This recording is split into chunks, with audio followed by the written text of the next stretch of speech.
So here's one quote from Google's chief economist, Hal Varian, that I think illustrates some of the problems that we try and tackle in our group's research. And that's that the ability to take data and be able to understand it, to process it, extract value from it, visualize it, and communicate it, that's going to be a hugely important skill in the next decades. Because now we really do have essentially free and ubiquitous data. And basically this creates a complementary scarce resource, which is our ability to use this data effectively. The amount and the access to different kinds of data from different places is exploding and is really new. Everything from data.gov, where you got the federal government that's actually releasing data in a fairly raw format and really isn't trying to spin it in any kind of way. They're saying these are the numbers, do with them what you will. That's really interesting. We're trying to figure out ways to build interesting things around it. It's obvious that we have a significant data problem, and that's simply not going away. We can run numbers about it, we can throw heavy statistics at it, we can do data mining, we can do all these other things, but that doesn't cross over to the, the human side of it, where things get a lot more interesting. So in media, I'd say we're always excited to see what the New York Times is up to. They are pushing the envelope. It's great to see that they are actually putting out some visualizations that are quite sophisticated, that we can see, they trace back all the way to academia. I mean, charts are data visualization.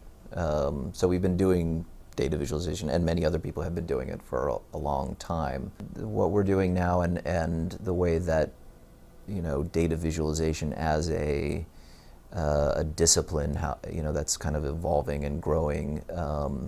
It's a little bit different from what we've been doing in the past. I was very impressed when they had the Voronoi diagram of all the little pieces of the economy. The data by nature is hierarchical, right? And so you have food, and then meat, and then types of meat. It's also things you can relate to, as opposed to inflation being a abstract, weird concept. Just by the structure of the data, it was pretty clear that a tree map would be a good solution.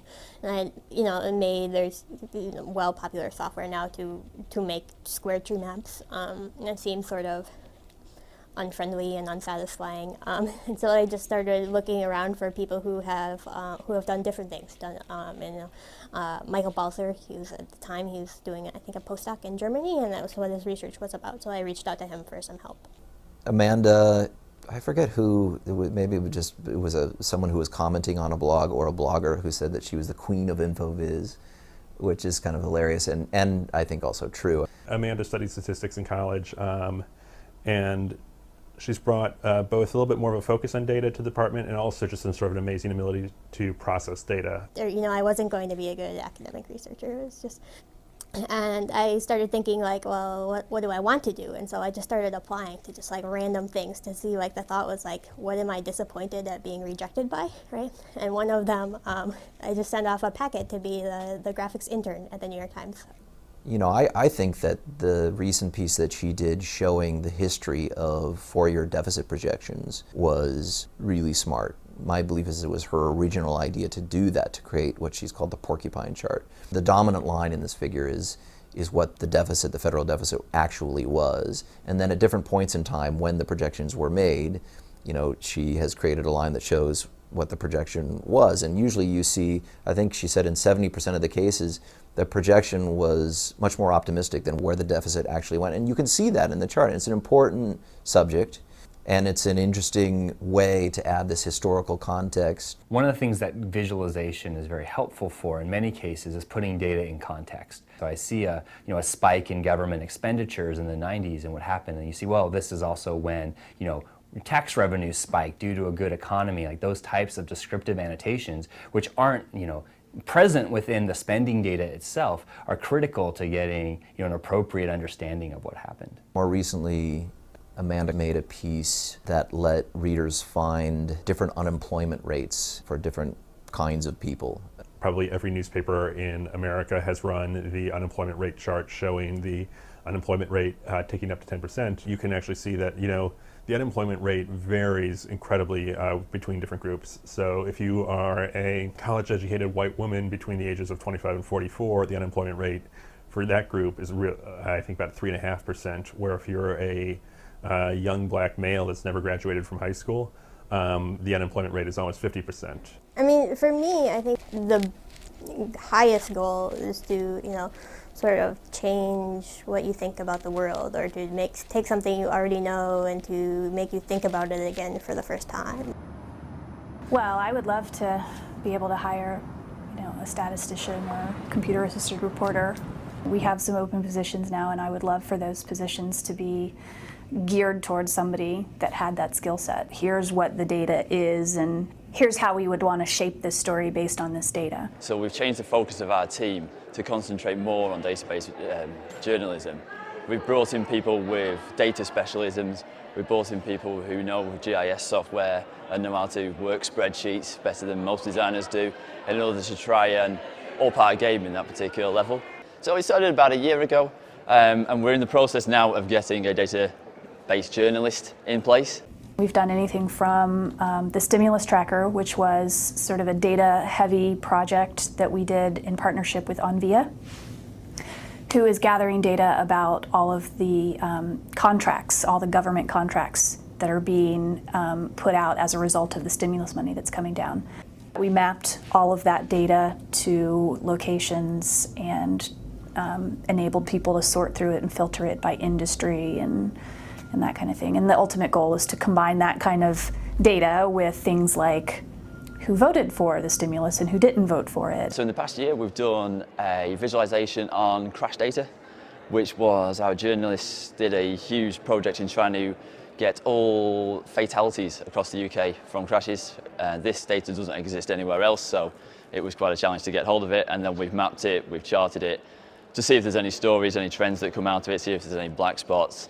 We've got an ongoing Afghan casualties database and Iraq casualties database, which is plotting the deaths in the various war zones and the demographics of the people involved, which is it's a very emotional subject for people. I think we're still in an early stage. I think a lot of the, both artists and journalists are still very much exploring what the capabilities of data visualization are for communicating both the context and the narrative elements of a story. We've got the similar challenges to other people. It's how do you get the story from the data? It's how do you really interrogate that data and show it to the audience in the best way? When you just put a huge amount of data up there and let people interrogate it, we've user tested that to see how our audience react to it. On the whole, they like it, but they want more of a story there. They want to see what's the important thing. They want to know why they want to look at it. Right now, it's very much what we do is a lot of just showing you the data and letting you draw your own conclusions, which is great to some extent, but it also requests or requires a lot of effort on the part of a user, and if a user gets frustrated or it's just too much and they're like, why am I doing this? That's not serving the purpose that we wanted to serve. Yeah, I do think that editing is a huge important thing, right? I really reject sort of, there's a web template of you mock up your structure and then you fill in the holes, right? But I think it's really important to look at your data first and to decide what's, to throw some of it away. So we did this amazing, really beautiful visualization, data visualization of the Fortune 500, these yellow circles with of showing the profit and the revenue of all the companies with the tickers, and really beautiful flower.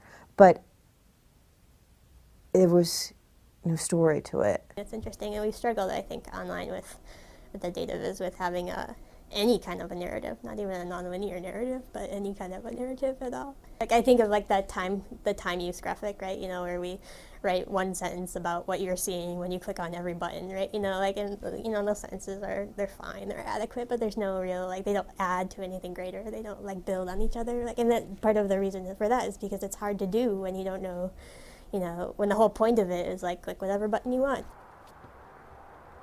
I think that data visualization is becoming a phrase that doesn't mean as much as it should do. All it means is looking at numbers, which is what a lot of information graphics are, as far as I'm concerned. Now it seems that data visualization means visualizing a whole lot of data. And that's given rise to a trend that I think is damaging, because you can do beautiful things with computers and lots of data. I don't know. That look very, very nice and are almost completely incomprehensible. So that would be true of a bad visualization. And you know, there's a lot of bad visualizations out there, just as there's a lot of bad infographics. I think there very much is a craft in this field. And if you do it wrong, you can get really bad results, just as there's a lot of poorly written stories out there. The whole data visualization trend worries me when it's done badly, because what's happened is there have been a few very effective ones that have appeared widely around on blogs and everything, and then everybody's sort of jumping in now and having a go. And of course this is always a danger, because the principles that we've always used for graphics have to still be applied. You can't just start spinning up random things out of the numbers. We still got to tell that story, and very clearly